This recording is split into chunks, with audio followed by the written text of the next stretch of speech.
Chapter 17। ये आदित्य था। जैसे ही राजीव लिफ्ट से बाहर निकला, उसने प्रखर को आवाज देते हुए कहा, हे प्रखर। प्रखर ने पीछे मुड़कर देखा और कहता है, राजीव सर। वो मुस्कुराते हुए उसे देख रहा था कि अचानक उसके साथ आते हुए आदमी को देखकर उसकी मुस्कुराहट सडनली कहीं गायब हो गई। आदित्य की पर्सनैलिटी ही ऐसी थी कि उसे इग्नोर नहीं किया जा सकता था। हालांकि प्रखर ने उसे बहुत साल पहले देखा था, पर उसने उसी वक्त उसे पहचान लिया था। वो आदित्य ही था।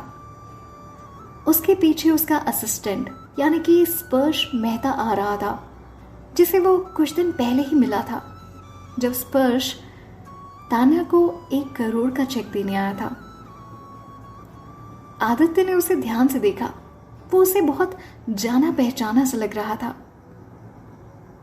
वो दोनों एक दूसरे से सिर्फ एक ही बार मिले थे, वो भी तान्या और आदित्य की शादी में।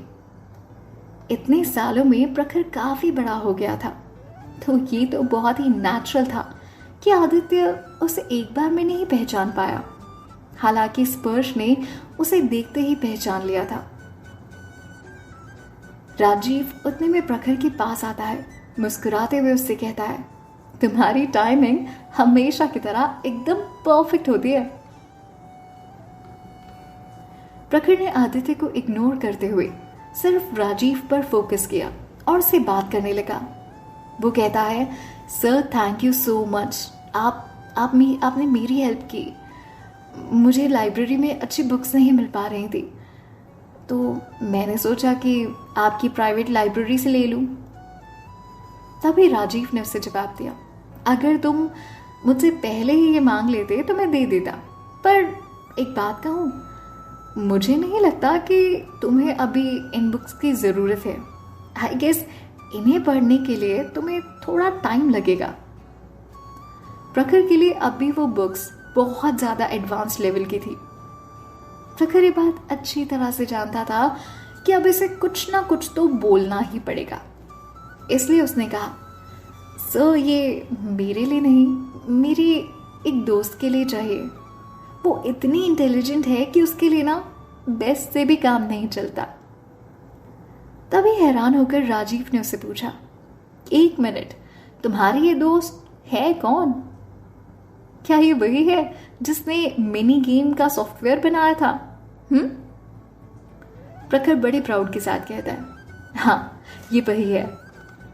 राजीव उसकी उस दोस्त से मिलना चाहता था।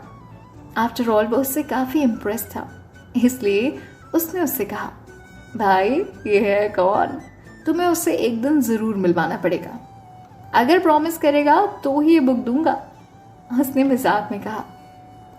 प्रखर सिर हिलाते हुए कहता है, सर अभी उसकी लाइफ में थोड़ी प्रॉब्लम चल रही है, बट मैं प्रॉमिस करता हूँ जब भी मौका मिलेगा मैं आपको उससे ज़रूर मिलवाऊंगा। राजीव ने उसे एक बैग देते हुए कहा, ठीक है, तो फिर अपना प्रॉमिस याद रखना। ये लो वो बुक्स जो तुम्हें चाहिए थी। जब भी इसका काम हो जाए और जब भी आप इसे पढ़ ले, मुझे वापस कर देना। प्रखर उससे जल्दी से बैग ले लेता है और कहता है, thank you so much sir, आपका बहुत बहुत शुक्रिया। अच्छा अब मैं चलता हूँ। ये कहते ही प्रखर वहां से चल पड़ा। जब तक राजीव उसे पीछे से आवाज देता, रुको प्रखर प्रखर, तब तक वो वहां से जा चुका था। राजीव उसे आदित्य से मिलवाना चाहता था। जब प्रखर नहीं रुका राजीव की आवाज देने पर भी, या शायद प्रखर ने सुना ही नहीं, तो राजीव थोड़ा नाराज हो गया और उसने नाराजगी दिखाते हुए कहा, ओफो, ये आजकल के यंगस्टर्स भी ना हमेशा जल्दी में रहते हैं। क्या उसने फेमस द आदित्य ओबेरॉय को पहचाना तक नहीं? गॉश, क्या होगा इन यंगस्टर्स का? जाहिर सी बात है, आदित्य से मिलने के लिए लोग अपॉइंटमेंट लिया करते थे और प्रखर का ये बिहेवियर राजीव को थोड़ा अजीब लगा। उसे लगा कि शायद प्रखर इतनी हड़बड़ी में था कि उसने आदित्य को दीप आदित्य ओबरॉय को पहचाना तक नहीं। पर राजीव को कौन समझाए आदित्य और प्रखर का कनेक्शन। तभी आदित्य ने उससे पूछा, राजीव, ये लड़का कौन था? राजीव 2 मिनट सोचता है और जवाब देता है, सर, ये मेरे कॉलेज में मेरा जूनियर है। अच्छा लड़का है और बहुत टैलेंटेड है।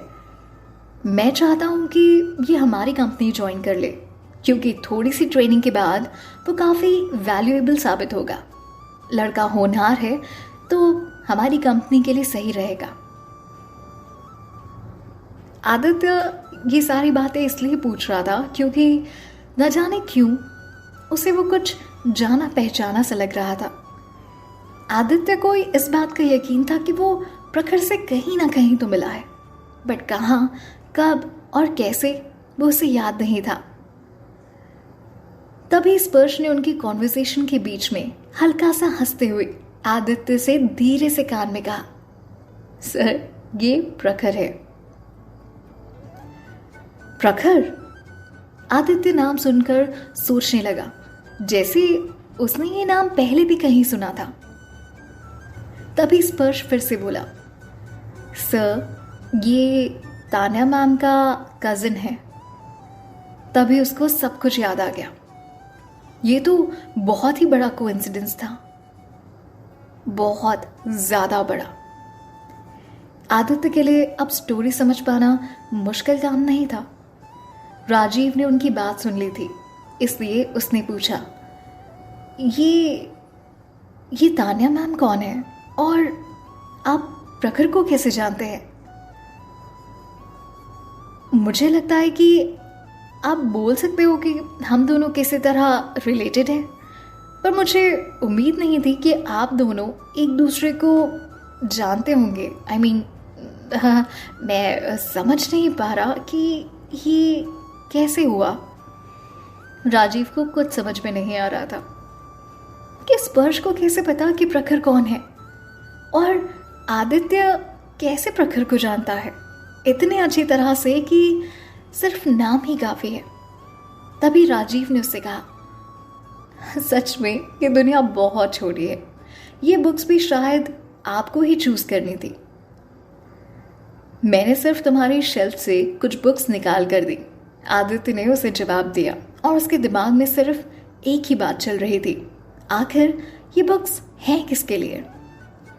ये बुक्स राजीव की कलेक्शन की सबसे डिफिकल्ट बुक्स में से थी और इसे चूज करने में आदित्य ने उसकी मदद की थी। आफ्टर ऑल, आदित्य से ज्यादा बेहतर इन बुक्स के बारे में और कौन जान सकता था? और आप ऐसा बोल सकते हैं कि जब वो इन बुक्स को चूज कर रहा था तब वो थोड़ा सा नाराज था, क्योंकि वो राजीव से मिलने गया था, पर राजीव को एक प्रोजेक्ट पर काम खत्म करना था। इसलिए उसने उसे रिक्वेस्ट की थी, जब तक वो काम करे तब तक आदित्य उसके लिए बुक सेलेक्ट कर दे। उसके एग्जैक्ट वर्ड यही थे। आदित्य ओबरॉय एक बहुत अच्छे रीडर हैं, तो मुझे यकीन है कि उनके सिलेक्शन की वजह से मेरे जूनियर को फायदा ही होगा। इसलिए मैं चाहता हूं कि दी परफेक्शनिस्ट इन बुक्स का सिलेक्शन करेंगे ना जनाब आप मेरे लिए।